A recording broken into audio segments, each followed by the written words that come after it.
ಈ ಬಾರಿ ಬಜೆಟ್ ಬಗ್ಗೆ ಏನು ಹೇಳೋದು? ಎಲ್ಲ ವಿಚಾರನೂ ಕೂಡ ನಮ್ಮ ಬಿ ಜೆ ಪಿ ಪಕ್ಷದ ವಿರೋಧ ಪಕ್ಷದ ನಾಯಕರಾದ ಆರ್ ಅಶೋಕ್ರವರು ಮತ್ತು ರಾಜ್ಯ ಅಧ್ಯಕ್ಷರಾದಂಥ ವಿಜೇಂದ್ರರವರು, ಉಪಮುಖ್ಯಮಂತ್ರಿಗಳಾಗಿದ್ದಂತಹ ಅಶ್ವಥ್ ನಾರಾಯಣರವರು ಮತ್ತು ಕೇಂದ್ರ ಸಚಿವರಾದ ಪ್ರಹ್ಲಾದ್ ಜೋಶಿಯವರು, ಇವರೆಲ್ಲ ಸೇರಿದಂತೆ ಪ್ರತಿಯೊಬ್ಬರು ಕೂಡ ನಿನ್ನೆಯಿಂದನೂ ಕೂಡ ವಿಧಾನಸಭೆಯಲ್ಲೇ ಸೊಂಬಿಡ್ಕೊಂಡು ಅವರು ಅದನ್ನು ಟೀಕೆ ಮಾಡಿದ್ದಾರೆ, ಮಾತಾಡಿದ್ದಾರೆ. ಇದು ಏನು ನಮ್ಮ ಒಂದು ರಾಜ್ಯಕ್ಕೆ ಬೇಕಾಗಿರುವಂಥ ಬಡ್ಜೆಟ್ ಅಲ್ಲ, ಇದು ಸಾಮಾನ್ಯ ಬಡ್ಜೆಟಲ್ಲಿ ಸಾಮಾನ್ಯ, ಇದರಲ್ಲಿ ಏನು ವಿಶೇಷತೆ ಇಲ್ಲ ಅಂಥೇಳಿ ಮಾತಾಡಿದ್ದಾರೆ. ಮತ್ತು ಸಿದ್ದರಾಮಯ್ಯರವರ ಒಂದು ಏನು ಮಾನ್ಯ ಶ್ರೀ ಸಿದ್ದರಾಮಯ್ಯರವರು ನಮ್ಮ ರಾಜ್ಯದ ಮುಖ್ಯಮಂತ್ರಿಗಳು, ಅವರು ಆ ಒಂದು 17ನೇದು ಅದು ಸಂಖ್ಯೆ ಅಷ್ಟೇ, 17ನೇ ಒಂದು ಬಜೆಟ್ ಅವರು ಮಂಡನೆ ಮಾಡಿರುವಂಥದ್ದು ನಂಬರ್ ಸಂಖ್ಯೆ ಆಗ್ಬೋದು ವಿನಃ ಅದರಲ್ಲಿ ಅಭಿವೃದ್ಧಿ ಆಗಲಿ. ಏಕೆಂದರೆ ಈಗ ದೇವೇಗೌಡರು ಮುಖ್ಯಮಂತ್ರಿ ಆದಂಥ ಸಂದರ್ಭದಲ್ಲಿ ಫೈನಾನ್ಸ್ ಮಿನಿಸ್ಟರ್ ಆಗಿದ್ದವರು ಸಿದ್ದರಾಮಯ್ಯರವರು, ಅಷ್ಟು ವರ್ಷವೂ ಕೂಡ ಅವರಿದ್ದರು. ಅದಾದಮೇಲೆ ಅವರೇ ಮುಖ್ಯಮಂತ್ರಿ ಆದರು. ಮತ್ತೆ ಮುಖ್ಯಮಂತ್ರಿ ಆದಂಥ 5 ವರ್ಷಗಳಲ್ಲಿ ಮತ್ತು ಈಗ 2 ವರ್ಷದಲ್ಲಿ, ಇಷ್ಟು ವರ್ಷಗಳಲ್ಲಿ ಏನು ಬಜೆಟ್ ಮಂಡಿಸಿದ್ರು ಇದೇ ವರ್ಸ್ಟ್ ಬಜೆಟ್ ಆಗಿದೆ. ಏಕೆಂದರೆ ಪ್ರತಿಯೊಬ್ಬರಿಗೂ ಗೊತ್ತಿದೆ ಅವರು ಏನು ಶಕ್ತಿ ಯೋಜನೆಗಳನ್ನ ಮಾಡಿದ್ರು, ಗ್ಯಾರಂಟಿ ಯೋಜನೆಗಳು, ಅದನ್ನು ಸರಿಯಾಗಿ ಇಂಪ್ಲಿಮೆಂಟ್ ಮಾಡೋಕ್ಕಾಗಲ್ಲ. ಇಲ್ಲಿ ಈ ಕಡೆ ಬಡ್ಜೆಟ್ನು ಘೋಷಣೆ ಮಾಡೋಕ್ಕಾಗಲ್ಲ.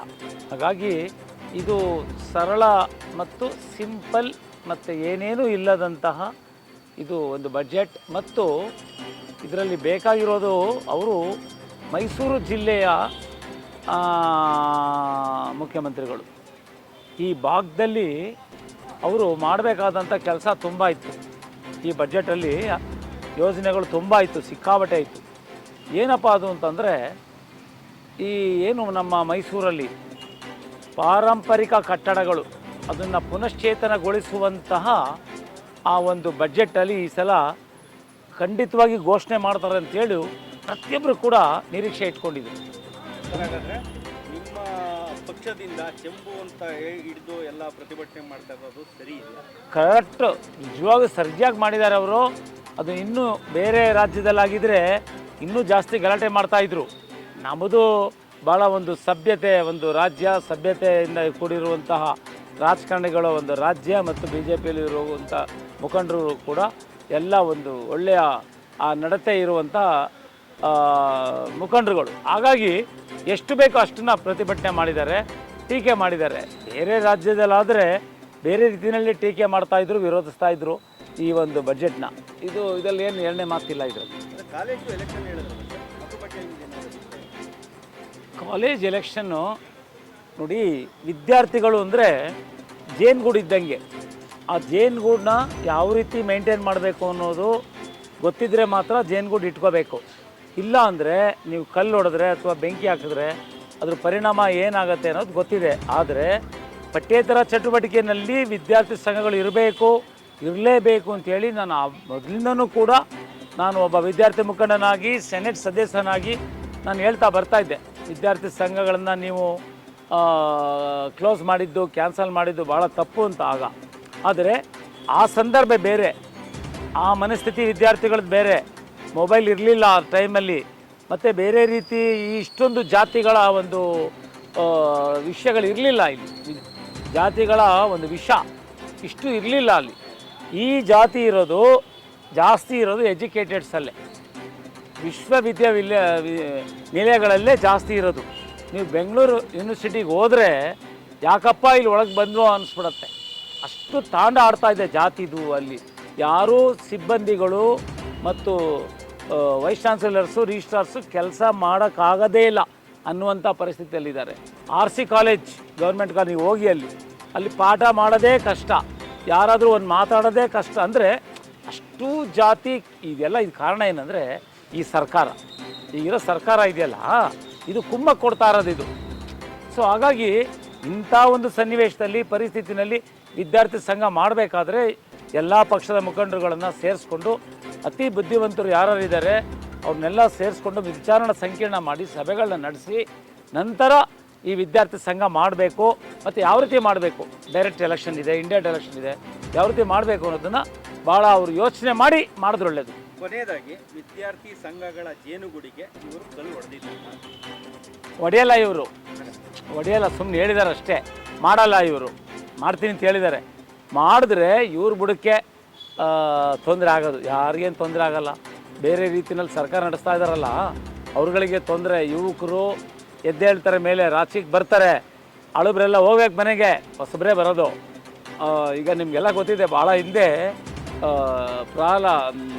ಮಾಂತ್ ಅಂತೇಳಿ ಅವರು ಅಸ್ಸಾಂನಲ್ಲಿ ಮುಖ್ಯಮಂತ್ರಿಗಳಾದಂಥವ್ರು, ವಿದ್ಯಾರ್ಥಿ ಮುಖಂಡರಾದವರು, ವಿದ್ಯಾರ್ಥಿ ಕ್ರೀಡಾ ಸಮಿತಿ ಅಧ್ಯಕ್ಷರಾಗಿದ್ದವರು. ಆ ರೀತಿ ಪರಿಸ್ಥಿತಿ ಬರ್ಬೋದು. ಹಾಗಾಗಿ ಇದು ಕೇವಲ ಘೋಷಣೆ ಅಂತ ನಾನು ಅಂದ್ಕೊಂಡಿದ್ದೀನಿ.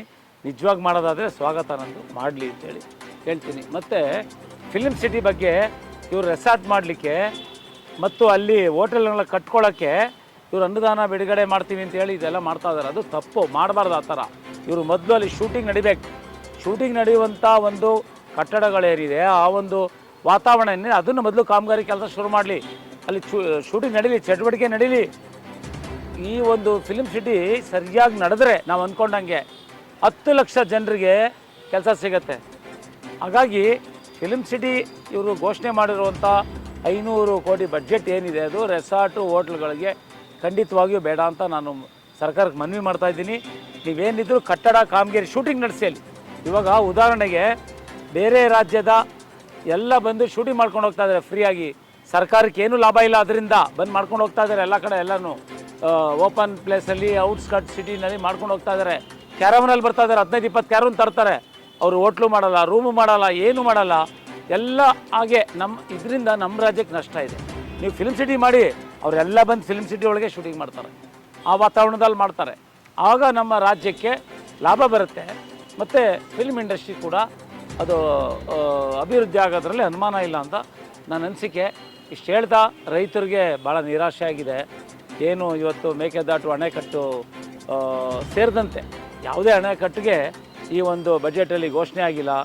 ಇದಂತೂ ಭಾಳ ಕಷ್ಟ. ಇದು ರೈತರು ಉದ್ಧಾರ ಆಗದೇ ಇದ್ದರೆ ರಾಜ್ಯ ಉದ್ಧಾರ ಆಗಲ್ಲ. ಮತ್ತು ಇಷ್ಟು ವಿಚಾರ ಹೇಳ್ಬೋದು. ITBT ಮೈಸೂರಲ್ಲಿ ಮಾಡ್ತೀನಿ ಅಂತ ಹೇಳಿದ್ದಾರೆ. ಇದು ಮೊದಲೇ ಮಾಡಬೇಕಾಗಿತ್ತು, ಭಾಳ ಹಿಂದೆನೇ ಮಾಡಬೇಕಾಗಿತ್ತು. ಮಾಡಿದರೆ ಯಾವುದೂ ಕೂಡ ಆಂಧ್ರ ಪ್ರದೇಶ ಮತ್ತು ತೆಲಂಗಾಣಗೆ ಹೋಗ್ತಾ ಇರಲಿಲ್ಲ. ಹೈದರಾಬಾದ್ ಎಲ್ಲ ನಮ್ಮ ದೊಡ್ಡ ದೊಡ್ಡ ಇಂಡಸ್ಟ್ರಿಗಳು ಎಲ್ಲಿ ನದಿಗಳು ಹರಿತಾ ಇದೆ, ನೀರು ಹೆಚ್ಚು ಸಿಗತ್ತೆ, ಅಲ್ಲಿ ಮಾಡಬೇಕಾಗಿತ್ತು. ಇಂಡಸ್ಟ್ರಿಗಳಾಗಲಿ ದೊಡ್ಡ ಡೆವಲಪ್ ಮಾಡಬೇಕಾಗಿತ್ತು. ಆ ಯೋಚನೆ ಹಿಂದೆ ಮಾಡಲಿಲ್ಲ ಸರ್ಕಾರಗಳು. ಈ ಯೋಚನೆ ಮಾಡಿದರೆ ಭಾಳ ಒಳ್ಳೆಯದು, ಸ್ವಾಗತಾರ್ಹ. ಈ ಕೂಡಲೇ ITBTನ ಅಭಿವೃದ್ಧಿ ಪಡಿಸಲಿ ಅಂತೇಳಿ ಸಂದರ್ಭದಲ್ಲಿ ನಾನು ಕೂಡ ಸರ್ಕಾರಕ್ಕೆ ಮನವಿ ಮಾಡ್ತೀನಿ. ಜೈ ಹಿಂದ್, ಜೈ ಕರ್ನಾಟಕ.